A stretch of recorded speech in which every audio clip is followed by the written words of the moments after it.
Olá pessoal, tudo bom? No vídeo de hoje vamos falar sobre o movimento sionista e como que esse movimento aí foi responsável pela criação do Estado de Israel. Por que eu estou fazendo esse vídeo hoje? Recentemente você deve estar vendo aí nos noticiários mais um conflito na região da Palestina, mais precisamente onde fica a mesquita Domo da Rocha, em Jerusalém. E recentemente agora, terroristas ou guerrilheiros, chame como você quiser, lançaram de volta aí em represália mísseis em Israel. E é uma região que ao longo de todo o século XX, principalmente a partir de 1948, com a independência de Israel, tem tido aí uma série de conflitos. E eu vou te explicar nesse vídeo como surgiu esse movimento, como surgiu o Estado de Israel e por que essa é uma área tão bélica ou uma área, como muitos dizem, um barril de pólvora, tá bom? Mas antes de mais nada, eu peço que você, caso não seja inscrito no canal, se inscreva, compartilhe esse vídeo, porque o nosso objetivo é estar levando até você assuntos de economia, de geopolítica, de história, de maneira simples, rápida e didática.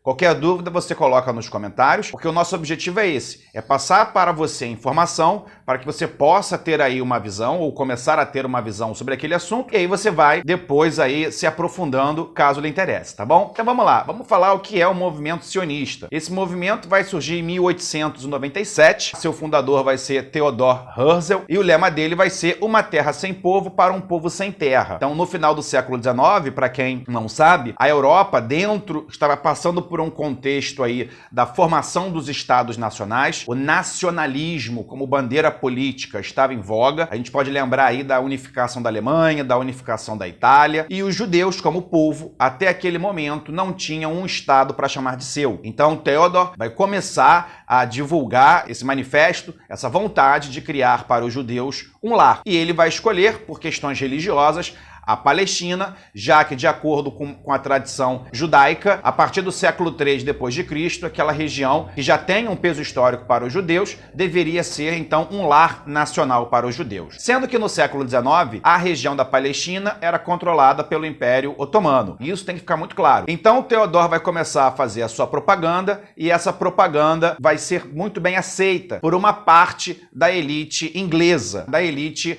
ocidental. E ela vai cair como uma luva, ou uma parte da nossa elite econômica, política, ocidental, vai apoiar por dois motivos. Primeiro, por uma questão de simpatia, de empatia pelo povo judeu. Mas uma grande parte vai ser devido ao antissemitismo. O que é o antissemitismo, Bruno? O antissemitismo é um movimento xenofóbico, racista, intolerante para com o povo judeu. Esse sentimento estava muito aflorado já no século XIX, mas ao longo da história, se você pega, por exemplo, a Europa, desde a Idade Média, e aí a gente pode pegar vários países como exemplo, Portugal e Espanha, durante o final ali do século XV, a Inglaterra também no final do século XV, XVI, vai ter aí uma lei de expulsão dos judeus. Então os judeus como um povo, como uma etnia, eles sofriam um preconceito muito exacerbado. Eles eram humilhados, eles eram mortos, eles eram colocados em guetos, e havia pogroms, ou seja, movimentos do próprio Estado para exterminar essa população, como acontecia na Rússia czarista do século XIX. E aí o que vai ocorrer? Quando chega em 1917, ainda durante ali o finzinho da Primeira Guerra Mundial, você vai ter a Declaração de Balfour. Essa declaração, feita aí pela Grã-Bretanha, quando acaba a Primeira Guerra Mundial, ela vai se acabar o Império Turco-Otomano, e aí a região da Palestina vai virar protetorado britânico. A partir dessa declaração, vai começar uma imigração em massa de judeus para a região da Palestina. Mas vamos lembrar que o lema era uma terra sem povo para um povo sem terra. Mas, na verdade, a região da Palestina já era habitada. Você tinha ali uma grande população árabe islâmico, vamos deixar bem claro, mas também de árabes judeus, de árabes cristãos. Os judeus como povo, isso não sou eu que estou falando, você pode pegar qualquer livro de história, pode pesquisar na historiografia. Dentro do califado, dentro do mundo islâmico, os judeus nunca foram considerados cidadãos de segunda classe. Nunca houve um sentimento antissemita no mundo árabe. Muito pelo contrário, os judeus sempre puderam ter a sua religião, ter seus templos, pagava-se obviamente mais impostos por serem considerados dhimmi, mas nunca tiveram problemas muito grandes com os islâmicos. Esse problema vai surgir com a criação do Estado de Israel, pelo menos com uma parte aí do mundo árabe, que nós falamos hoje em dia. Mas que fique bem claro, você tem uma ampla bibliografia sobre isso, que o mundo islâmico, e aí você pode pegar Califado Omíada, Califado Abássida, Califado de Al-Andalus, Califado dos Mamelucos, né, o Ayúbida, sempre respeitou os judeus, ou mesmo o sultanato, né, o Império Turco-Otomano, sempre respeitou os judeus como povo e os judeus faziam parte, principalmente, da administração do Império. Dito isso, vamos lá. Então, a partir de 1917, você vai começar a ter uma imigração de judeus para a Palestina e como era um protetorado britânico, os palestinos que lá moravam, sua maioria árabe, tá, islâmico, mas tinha judeus, tinham cristãos, começaram a ter suas terras ou invadidas ou compradas ilegalmente por judeus. Como assim, Bruno, ilegal? Imagina a seguinte cena. Eu, Bruno, sou um árabe, eu sou um palestino. Eu moro na região da Palestina em 1918, 19. Tenho um pedaço de terra que pertenceu ao meu pai, que pertenceu ao meu avô, que pertenceu ao meu bisavô. E aí, antes, durante o período do meu pai, por exemplo, ou do meu avô, eu era cidadão ou fazia parte do Império Turco-Otomano. Agora não mais.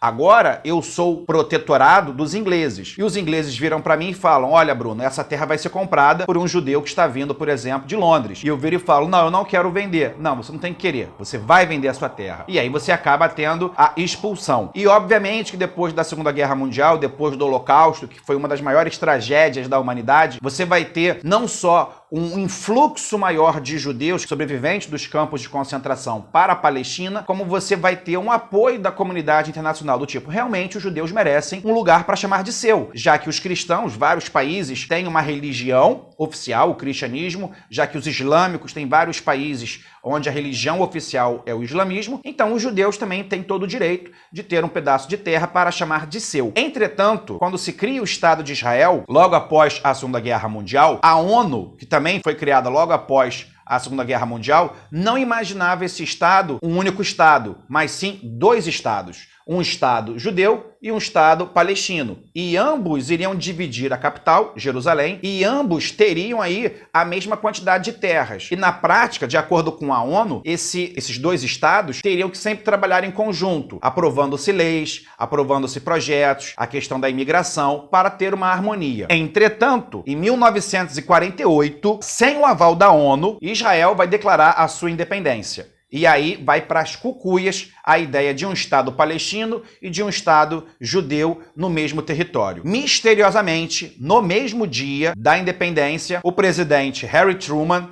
apoiou a independência de Israel. E aí os palestinos que viviam naquela região ficaram a ver navios. Obviamente, a partir da declaração de independência, muitos palestinos vão se sentir aí oprimidos, ou mesmo vão ficar muito putos, vão começar a pegar em armas, e aí você já começa o problema ali. Sem contar que Ben-Gurion e outros líderes, né, da emancipação ou da criação do Estado de Israel faziam campanhas constantes para tomar terra dos palestinos, tá? E mandando esses palestinos embora ou começando a criar assentamentos judaicos na área, principalmente na Cisjordânia, tá? E na faixa de Gaza, em áreas que deveriam ser do Estado palestino. O tempo vai se passar, a gente vai ter na década de 60 a Guerra dos 6 Dias, onde Israel vai lutar contra o Egito, o Iraque, a Síria e vai vencer esses países árabes, que foram eles que começaram aí a atacar Israel, de acordo com a inteligência soviética. Os soviéticos perceberam ali que tinha tropas israelenses próximas do Sinai, que na época era território egípcio, e aí o presidente Nasser achou uma boa ideia invadir Israel. É óbvio que nesses 6 dias a superioridade aérea, principalmente de Israel, se mostrou fantástica. Em 6 dias Israel conseguiu não só vencer todos esses exércitos em volta, né, desses países em volta, como anexou a península do Sinai, uma região que seria da Jordânia e as colinas de Golã, que era da Síria. E as colinas de Golã, ela é muito importante porque é ali onde se nasce o Rio Jordão. Então, se controla a água. Após a Guerra dos 6 Dias, Israel vai começar a fazer um processo que a comunidade internacional, tirando os Estados Unidos, que sempre apoiou Israel, e eu vou explicar esse lobby, o que existe, mas a comunidade internacional sempre foi contra a criação de assentamentos de judeus em território que deveria ser dos palestinos. Como é que funciona? Basicamente é o seguinte, eu, Bruno, sou judeu e o Estado de Israel vira e fala, Bruno, você vai comprar, pode comprar uma casa ou vamos comprar para você uma casa na região X, na Cisjordânia, aonde você vai se mudar com a sua família, porque é um direito seu. E no momento que eu vou para lá, já existe uma família de palestinos morando lá. Então o exército vai tirar aquela população local, vai derrubar aquela casa, se for o caso, e aí vai colocar colonos judeus ali. E aí, com isso, você inviabiliza a criação de um Estado palestino. E aí, obviamente, ao longo da década de 60, 70, você vai ter grupos palestinos que vão tentar ou de modo pacífico ou de modo armado, como o Hezbollah, por exemplo, que é também apoiado por outros países, o Hamas e o Hezbollah, ainda que o Hezbollah seja líbio, é um sambinha do crioulo doido, que também já vou explicar daqui a pouco, vai se começar aí a guerrear ou a lutar uma guerra não tradicional contra o Estado de Israel. Mas o Estado de Israel, ele existe por causa desse movimento político que é o sionismo. E quem apoia o sionismo? Não é somente os judeus. Você tem judeus que são críticos ao sionismo, mas majoritariamente o apoio dos sionistas, né, do movimento sionista, é de grupos não judaicos, principalmente os evangélicos. Você sabia disso? Principalmente os evangélicos americanos, inclusive muitos brasileiros. Você vê muitas pessoas dizendo que Israel tem que ter aquele território porque biblicamente pertence a eles. E essa é a justificativa para muitos. Olha, aquele território é sagrado para a nação de Israel e qualquer um que seja contra isso vai contra as palavras de Deus. Então, esse discurso político-religioso influencia muito como o resto do mundo, principalmente do mundo cristão, olha para o conflito na região da Palestina. Bruno, qual seria a solução? Muito simples, mas muito complexa de se colocar em prática. O modo mais simples é voltar às fronteiras para 48, ok? Conforme a ONU decidiu, e criar um Estado palestino.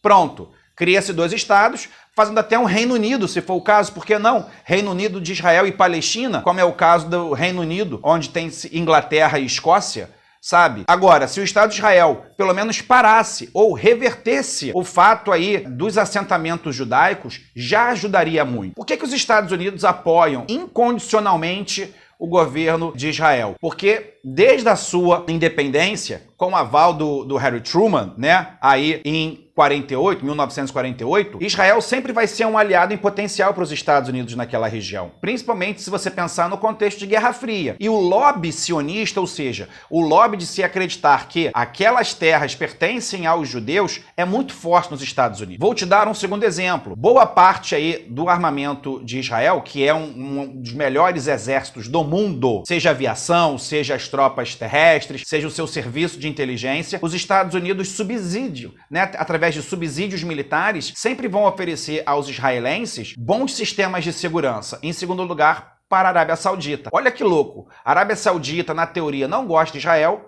mas ambos são aliados americanos. Outros países consideram Israel como seu inimigo mortal, como é o caso do Irã. Críticos dessa visão vão dizer que, na verdade, o Irã não é contra Israel, mas é contra o sionismo. Uma outra coisa que tem que ficar clara sobre o Estado de Israel é como vive a população na faixa de Gaza. Se você procurar aqui no YouTube vídeos sobre isso, você fica horrorizado. E não adianta usar a justificativa, mas lá tem terroristas. Aqui no Rio de Janeiro temos traficantes. E nem por isso o povo que mora nas comunidades ou nas favelas tem um tipo de vida ou de opressão como se tem na faixa de Gaza, que é absurdo, tá? É desumano. É desumano. É óbvio que uma pessoa que mora em Israel, um israelense, vai dizer: Bruno, mas olha só, porra, eu não tenho culpa se de repente meu avô comprou um terreno onde eu moro. Se esse terreno no passado pertencia a um palestino, eu não posso me mudar agora e para onde que eu vou? Sim, é complicado. É complicado, então por isso que a solução,